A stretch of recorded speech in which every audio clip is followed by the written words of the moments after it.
we have to be able to defeat Donald Trump, and we can live with those bad policies if we have to, but we can't give people a reason to say to themselves, you know what, I know Donald Trump is dangerous. I know that what he did was wrong, but he's the lesser of two evils, because he's not.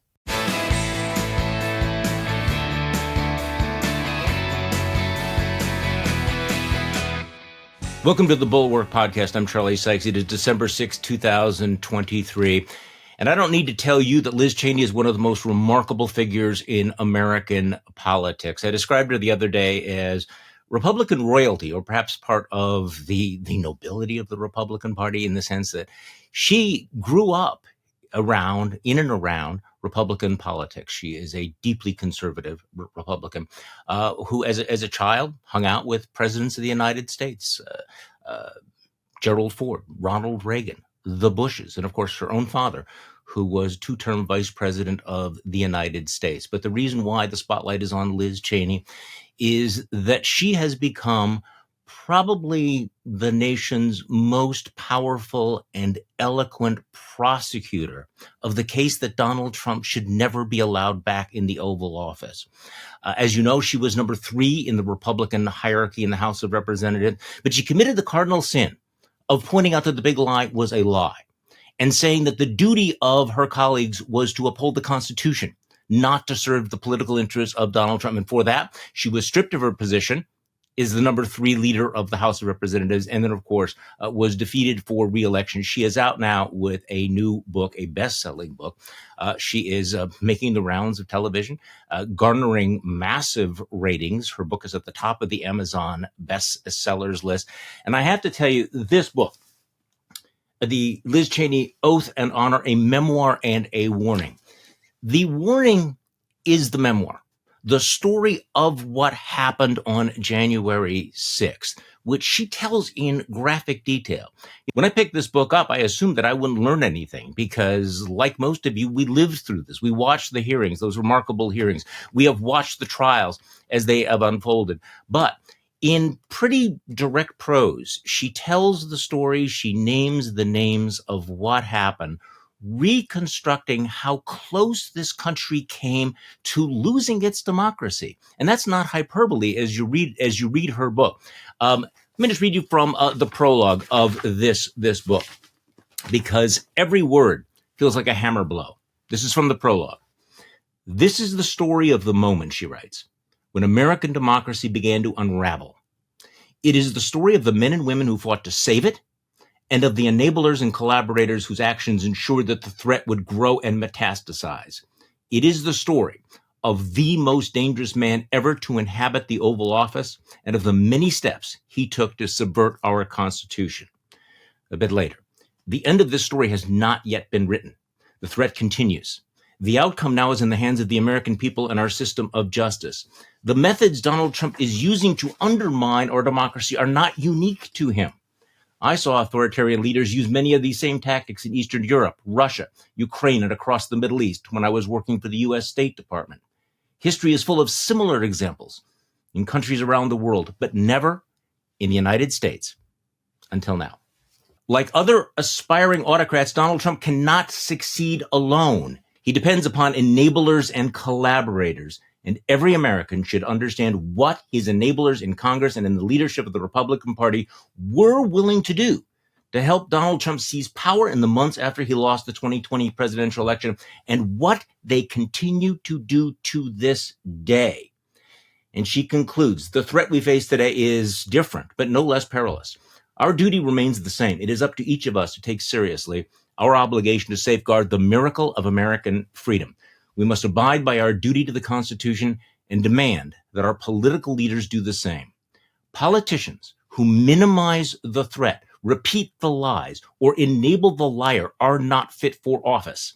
Most importantly, we cannot make the grave mistake of returning Donald Trump, the man who caused January 6th, to the White House or to any position of public trust ever again. Liz Cheney, welcome to the Bulwark Podcast. I really appreciate it. You've been very, very busy. What do you hope to accomplish with this book? Well, let me just say first, I'm just such a fan of yours and and of your commitment to truth telling throughout what's been a really difficult period. Thank you. And to the Bulwark as well. So thank you for having me on. And I hope to be able to help educate people about, the inside story of what happened over the last 3 years, both in the Republican Party and also in the House of Representatives. It's a story that we thought couldn't happen in the United States, and it did. So I hope it helps to help you introduce. The subtitle is a memoir and a warning, but the story is the warning, isn't it? As you go through in detail, I have to say, when I picked up the book, I was not sure that I was going to learn a lot of new things, but you name names and you put it in detail. And in the context, I think, of the looming threat. So let me play a quick sound, but this is something that you said during the January 6th hearings last summer to your fellow Republicans. In our country, we don't swear an oath to an individual or a political party. We take our oath to defend the United States Constitution, and that oath must mean something. Tonight, I say this to my Republican colleagues who are defending the indefensible. There will come a day when Donald Trump is gone, but your dishonor will remain. So let me ask you the same question that I asked Adam Kinzinger, Paul Ryan, and a lot of others. How shocked are you by what has happened to your party? Really stunned, and really, I think part of this story is a story of just, in some ways, it's been heartbreaking, but just disbelief. I spent a lot of time working in countries around the world that, where throughout history they had experienced something similar to what we've gone through, countries that aren't free. And to see it happen so quickly in terms of people willing to go along with what they knew to be dangerous behavior and to be lies was really, really shocking. Well, and this comes through in the book, the day by day as you're watching your colleagues. And again, you know all of these people. I mean, Kevin McCarthy, Steve Scalise, you've dealt with them on a daily basis. Mike Johnson. And what comes through in the book is how in real time, it was shocking and stunning to watch the way they trimmed the truth, flip-flopped, flat out lied, capitulated. I mean, this had to be an experience. And I think this is one of the strengths of the book is that, time and time again, you think, well, surely this person is not going to do this. And then they do. Yeah, exactly. It was, and if you go back and you look at sort of what was going on in the days just after January 7th, the party was nearly united, nearly unanimous, frankly, in understanding how dangerous this was, understanding how the lack of fitness for continued participation in our political process Donald Trump had demonstrated. But that just really sort of dissipated, especially after Kevin McCarthy went to Mar-a-Lago because he needed access to Trump's donor lists. Right. And so he was willing and Trump was sad and needed to be fed. And there was that, yeah. There's that story. No, exactly. I actually wrote at one point that, about the January 7th Republicans. It sometimes feels that you and Adam Kinzinger are the only January 7th Republicans left. On January 7th, what percentage of Republicans do you think would say, yeah, absolutely, we just have to move on from this guy. This is it. We're done.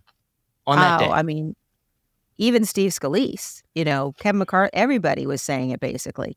And the other thing that was going on was, you had people like Tom Cole, who was then the ranking member of the Rules Committee, telling us, listen, this what Donald Trump did here, this was impeachable. There's real grounds for impeachment. We have the memo from the senior Republican staff on the Rules Committee laying out why his conduct was in fact impeachable.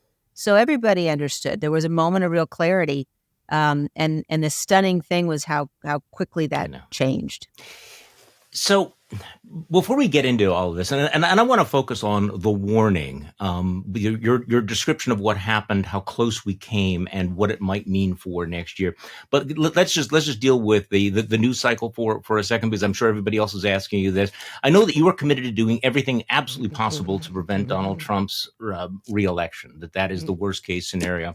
So talk to me about this speculation that you're thinking about a third party. How does this play? Yeah, I mean, what I've said is I haven't made any decisions yet. And, the last thing that I will do is anything that will help Donald Trump. Yeah. There are some people today who say, well, if you're opposed to Donald Trump, then you need to automatically endorse the Democrat. And my view is I'm not confident at this moment that the Democratic Party, we don't know exactly who the nominee is going to be, but I'm not confident they can beat Trump. I think that it would be irresponsible at this moment, frankly, to say we're going to put all of our eggs in that basket. They have to prove that they can defeat Trump, and I think it's going to take, frankly, more than that. So I think that we'll know more in the next couple of months. We'll see who the Republican nominee really is. We'll see who the Democratic nominee is, and I think all of us who recognize the danger that Trump poses will be able to make decisions then about what's next. So what do you think? Should Joe Biden run for re-election? Should he stay in this race? I think that's up obviously to Joe Biden and to the Democratic Party. I don't want to go down that path of giving advice. I think that right now we have a number of policy areas in which the Biden administration is failing to do the right thing, and that is giving potential strength to Donald Trump. When you look at what's happening on the border, for example, when you have even Democratic mayors and governors around the country saying this has got to stop. We cannot have the kind of lack of knowledge of who's coming into this country that we have right now. I'm worried about where we're headed on national security issues, for example. But fundamentally, we have to be able to defeat Donald Trump, and we can live with those bad policies if we have to, but we can't give people a reason to say to themselves, you know what, I know Donald Trump is dangerous. I know that what he did was wrong, but he's the lesser of two evils because he's not. So I think it's incumbent on everybody to unite and ensure that we look beyond partisanship and vote in ways that will make sure we maintain the republic. Well, let's set aside the politics for a minute, as I want to go back into this book and the story. And the other day, you made a lot of headlines when I think it was on the Today Show. You were asked, do you think that Donald Trump, if he became president again, would leave peacefully? And I think a lot of eyebrows went up when you said that no, you do not think that Donald Trump would leave office. And I had just finished reading your chapter about what was going on in the Department of Defense. How far he was willing to go in the military. So first of all, let's just talk about that. Like, why do you think? I mean, that's really this is a big deal. It's a radical thing to say that Donald Trump would refuse to leave the presidency, even though he'd be constitutionally obligated to do this. Why do you say that? Because he tried it once already. I mean, that's precisely what he did in 2021. He had lost the election, and he attempted to seize power. That was the multi-part plan that he put in place to try to overturn the election, and then not to tell the mob to leave the Capitol, not to send help to the Capitol. So we've seen him do it once. Now, he failed, and he failed for a number of reasons, including because there were very strong and honorable Republicans at state level around the country, people in the senior levels of his administration, Capitol police officers, metropolitan police officers. I mean, there were a number of reasons why he failed, but now he's had practice. And so I'm frankly surprised that anybody is surprised that that's what he'll do. He's already demonstrated that's what he'll do. Well, and it's interesting, as you go through, you talk about the ethos that was beginning after the election of that, whatever the Constitution said we had to win. You quote Jim Jordan is standing up saying he didn't really care about the legal process, the recounts. All that matters is staying in power. And then, of course, you have what was going on in the Department of Defense. And, at the time, I think some people were alarmed. Reading your account, I think we were insufficiently alarmed about it. You go through how he fires his Secretary of Defense during a transition, which is a shocking development. He appoints someone that you describe as probably the least qualified Secretary of Defense in history, and then put in many of his loyalists, Kash Patel, Douglas McGregor, Brigadier General Anthony Tata, guys who should never be in positions of trust. And you said this was an ominous thing to come. So People like Mike Flynn were openly telling the president that he should use the military to seize voting machines. How close did we come to that? Because you played a central role in getting all of the living secretaries of defense to sign a letter saying that the Department of Defense should play no role. And I remember at the time thinking, oh my God, how alarmed must they have been to sign that letter? How dangerous was it, Liz? It turned out that it was, even more dangerous than I knew at the time. At the time, certainly, as you point out, we were watching, all of us who pay attention to these things, we're watching these firings. We're watching him put in unqualified loyalists in place, listening to Mike Flynn suggest he should deploy the military to rerun the election or to seize voting machines. So there was a lot of concern. But at all times, and I think people still experience this today, you're sort of held back from imagining the worst because it's never happened in America.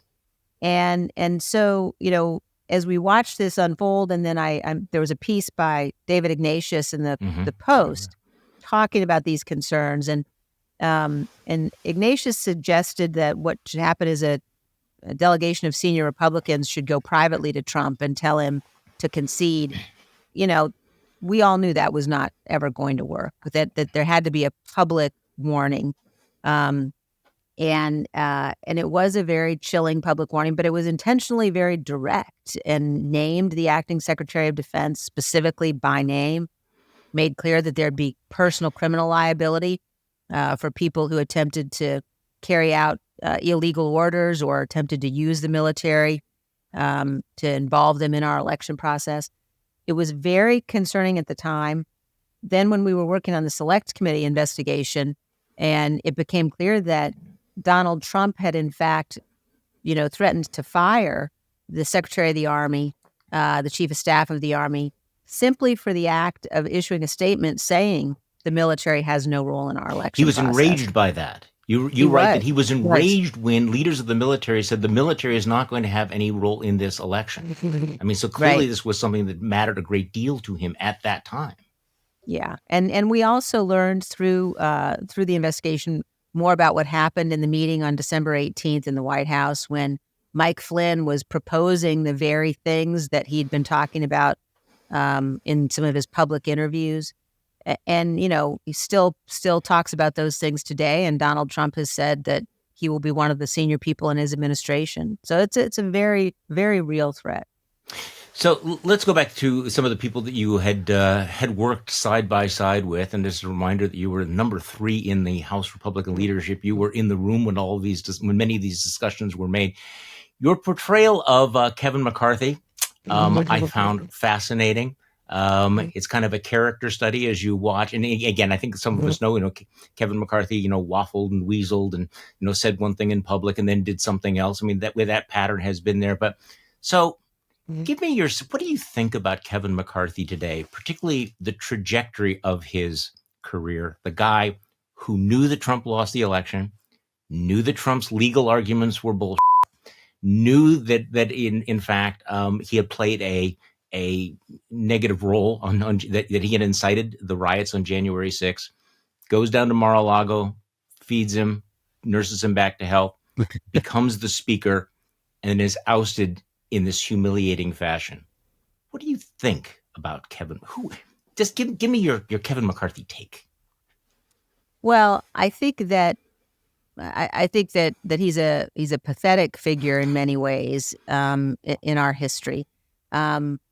But I also think it's important not to minimize the damage that he did because even though, he's somebody who didn't seem to have strong ideological beliefs, he was leading the Republicans in the House. And at each moment when his determination to do the right thing could have made a difference, he determined instead to do the wrong thing.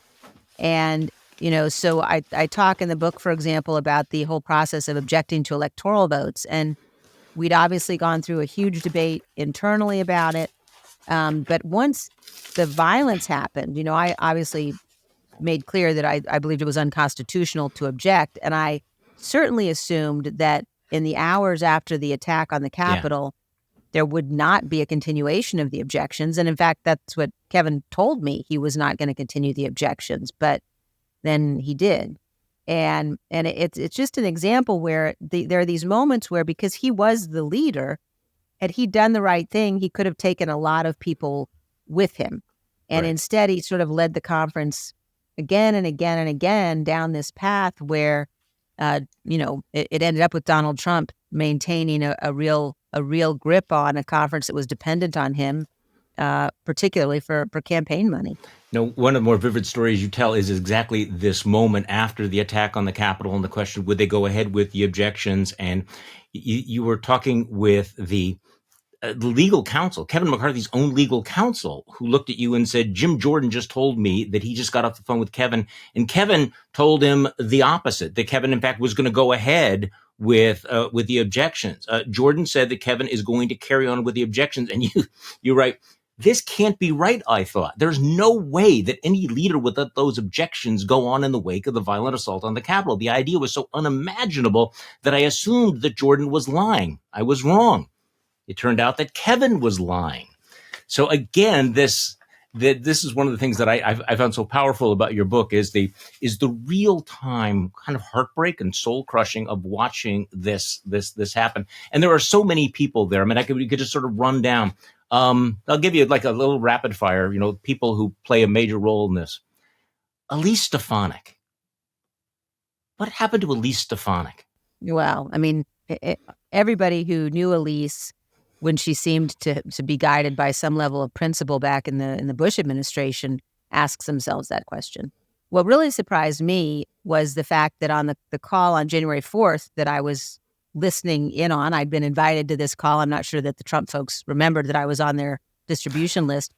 But as they were describing on January 4th, the process by which Pence, according to them, was going to reject legitimate electors, Jason Miller said, well, this support for this plan goes all the way from Jim Jordan to Elise Stefanik in the House. Now, quite a spectrum, right? Right. Narrow spectrum. But it did, sort of, my ears perked up thinking, well, wait a minute, is Elise in on this? Why is he mentioning Elise in particular? And I don't know the answer to that. But I think, she's somebody who very clearly is not guided by principle anymore. So I was very curious reading the book because there's a lot in this book about the role that Mike Johnson played in that completely bogus amicus brief that would have thrown out tens of millions of American votes. And you're quite critical of the role that he played, that he knew that it was proper, or he should have known that it was, legally bogus. He knew. Yeah. That he engaged in what you describe as bait and switch. He then misled the members, telling them that they were signing on to something different. Did you write that after were you able to get that in after he became speaker, or was this in the book before he became the fifth string speaker of the House? No, it was all in there before. I had to turn the book in for final printing on September 1st. And I spent so much time talking about Mike Johnson that over before he became speaker, because I was so troubled by what I had seen and troubled by the destructive role. Yeah, it's a devastating. So, what does it say that he has gone on to be the Speaker of the House of Representatives? I mean, what were you thinking as you watch? You were writing about, Jim Jordan, who is one of the worst players, who becomes nominated to be Speaker, and then Mike Johnson, who played one of the most dishonest, disreputable roles in the attempt to overthrow the election, and now he's Speaker. What was your reaction? What does that say about the Republican conference? Several things. I think, first of all, by the time the vote came around in which Johnson was elected Speaker, I think the Republicans were exhausted. Obviously, it had been really, but I don't remember exactly how many days, but they'd been through really humiliating process of not being able to name a Speaker. So I think there was exhaustion. I also think that there were many members who did not know Mike's history with respect to these issues, who didn't understand some of the positions that he's taken on policy issues. So the fact that he was also relatively unknown, I think, made him acceptable. to people that I suspect, will come to regret that they supported him. And I think it's clarifying, and it's clarifying in a negative way, but it's clarifying in the sense that this is the person that the Republicans have entrusted with the speakership. Speaker of the House is the second in line to the presidency behind the vice president. And we know without question that you cannot count on this group of people led by Mike Johnson to defend the Constitution. And I think it makes very clear how important it is that he not be the speaker on January 6th of 2025, when the next electoral votes will be counted, when you could potentially have the presidential election thrown into the House. But it makes clear the task there as well. So there are actually heroes in this book. I mean, there's a lot of villains, there's a lot of disappointments in the books, but Cassidy Hutchinson, continues to be just this remarkable figure, and has very openly, given you credit for encouraging her to come forward. And I guess that again is one of those moments you have this young 20-something-year-old aide who is willing to do something that all the grown men in the White House were so afraid to do. Can you talk to me about that a bit? Yeah, I mean, Cassidy was and continues to be just a real example of courage, and someone who made a very clear decision that, she knew that the country, and she knew that history was watching, and she knew that it was very important for her to do the right thing. And I think she's written about that. And of course, she came and testified to the committee on a number of occasions about both what she saw at the time and then also about what went on afterwards in terms of her interactions with Trump world during the committee's work itself. Young women like Sarah Matthews is another example. Caroline Edwards, who was a Capitol Police officer, who had a obviously very different and very violent experience to which she testified in front of the committee.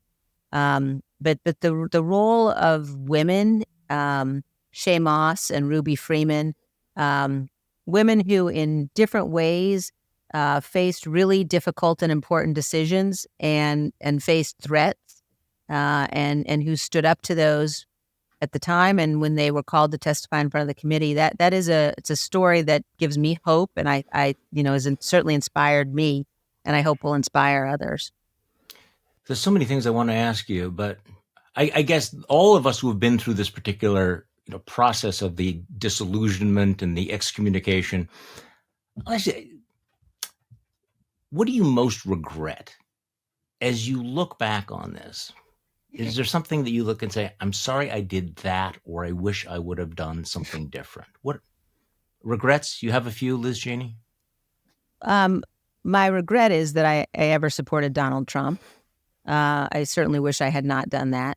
I don't have any regrets about, doing what was right. And in the period of time after the election of 2020 and then after January 6th, and to me, it was not as though there was sort of a moment of making a choice about it, because it never felt to me like there really was a choice. It felt to me like it was clear that what Donald Trump presented was a clear and present danger, was a threat to the country. And there was never a moment where I thought, well, maybe since he's a Republican and I'm a Republican, then I need to look the other way. It makes me sad that I was wrong about, a number of my colleagues and about their willingness to do the right thing. But in addition to sort of the role that so many women have played, I also think that the young people in the book, men and women, young people I've talked to around the country, young people on the Hill, it was very interesting to me over the course of, the post-January 6th period, how many young staffers, would come and tell me they understood the threat, that they appreciated what I was doing, even if their bosses, the members for whom they worked, weren't willing to acknowledge the threat. Young people get it. And I think that certainly gives me hope as well. What do you think happens next year? What happens with Donald Trump? Well, I don't. Does he win the presidency or does he go to prison? What's more likely? Well, he can't win the presidency. I think, as you know, and as I've been making clear, that the future of the country really does depend on making sure he doesn't win the presidency. We'll see what happens. His trial in the January 6th case starts in March, and I continue to hope that although segments of the Republican Party and most of the candidates for the Republican nomination maintain this position, that they'll support him even if he does end up being a convicted felon. I don't believe that the majority of the American people feel that way. And I think that the truth does matter. And as people see the truth come out in the trials, see the evidence presented, I urge people to go to the GPO website and look at all of the evidence of the January 6th committee and read our final report. It's a mountain of evidence about what he did and about what we all have to do to make sure we protect our democracy. The book is Oath and Honor, a memoir and a warning by Liz Cheney, national bestseller. Again, thank you so much for everything you've done. Thank you, Charlie. And for joining us today, Liz Cheney. Well, it's been my pleasure. Thanks for having me on. And thank you all for listening to today's Bulwark Podcast. I'm Charlie Sykes. We will be back tomorrow, and we'll do this all over again.